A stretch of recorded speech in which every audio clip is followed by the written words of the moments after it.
What's up, guys? It's your boy PSG INT, and today I will be doing a combined 11 between Real Madrid and Paris Saint-Germain in the conversation with the game coming ahead in the UEFA Champions League round of 16. So let's get straight into this, and make sure to comment down below if you agree with me and what you disagree with.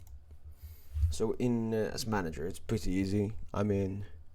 First of all, I have much more love for Ancelotti than Pochettino, even though Pochettino is a PSG manager. Just his stint at Paris Saint-Germain was too short, and he wasn't really good, and I miss him.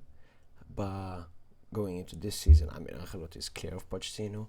He has actually transformed Real Madrid from the Zidane side to now an Ancelotti side, and we have already seen how good Real Madrid have become. Whilst Pochettino, the transition from Tuchel football to his football hasn't worked out, and Ancelotti takes this one easily over Mauricio Pochettino. Next up, we have in goal, it's Gian Luigi, Dino Roma. It was very tight between him and Thibaut Courtois, but Donnarumma got his place, becoming the best player in the Euros when Italy won it, saving a lot of important penalties and shots. So he gets into the starting 11 ahead of Thibaut Courtois. Next up, right back, we have Ashraf Hakimi, the former Real Madrid player, Real Castile player, went out to Dortmund, back to Inter, home in Paris Saint-Germain, and Real Madrid have really circled the past seasons with the right back position, with Carvajal being injured and inconsistent, Vasquez having to play there sometimes, and even Nacho Fernandez when they really need someone there. But Hakimi takes this place easily because he doesn't have that much competition and has been really good for Paris Saint-Germain this season, and Inter and Dortmund in the past. Next up to him, another Parisian, 3 Parisians in a row. It's Marquinhos, PSG captain, probably best centre back in the world, at least in my opinion and most people, because he's just a freak of nature of a centre back. He can long pass, he can head the ball, he can tackle, he can do everything. So he of course he gets a place into this lineup. But the real question is, who will partner him up? Kimpembe, Sergio Ramos, David Alaba? No, it's Eder Militao. And I'm looking most of this from this season, but as well quality of the players. And Militao has been really good this season and the end of last season. And a partnership with him and Marquinhos would be so great. Militao a bit more aggressive, Marquinhos a bit more stable, a bit more able to hold the ball with his feet. So right now the back line is looking oof. At left back position, we have Ferland Mendee.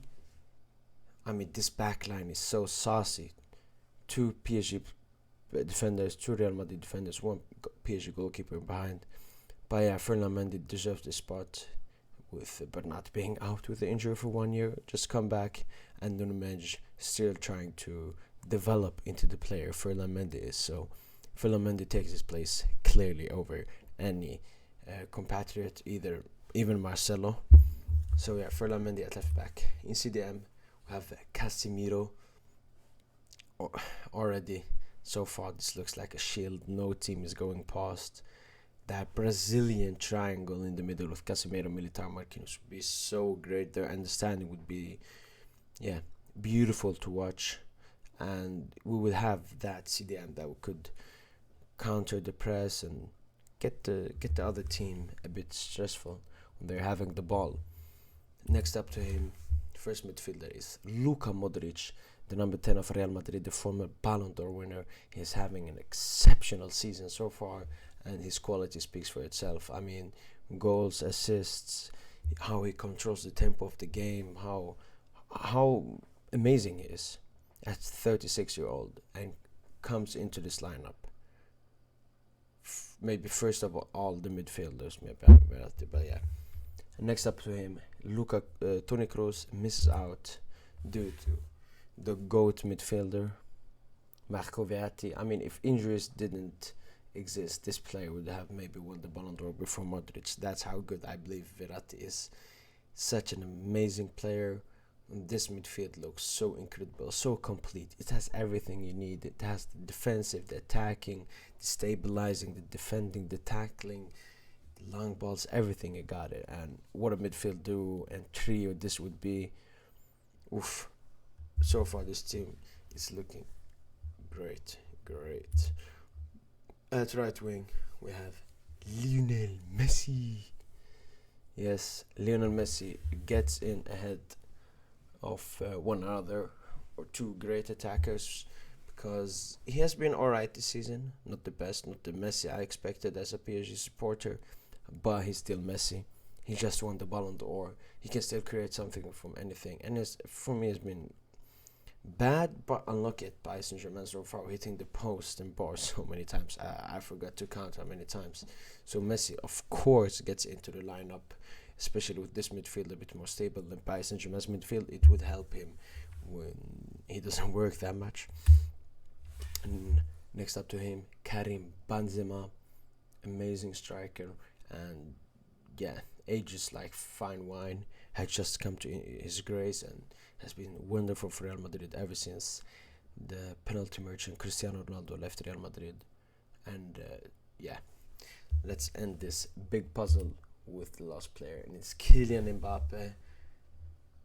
Vinicius and Neymar Jr., both Brazilian left wingers, sadly miss out on the combined 11, with Vinicius having to prove a little bit more to get into the lineup ahead of at least one of those attackers, and Neymar not being the best in this whole year 2021.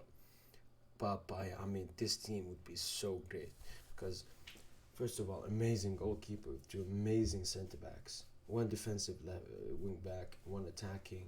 That midfield would dominate every midfield in the entire world. And that attack, you have the pace, you have the finishing, you have the dribbling, you have the oof.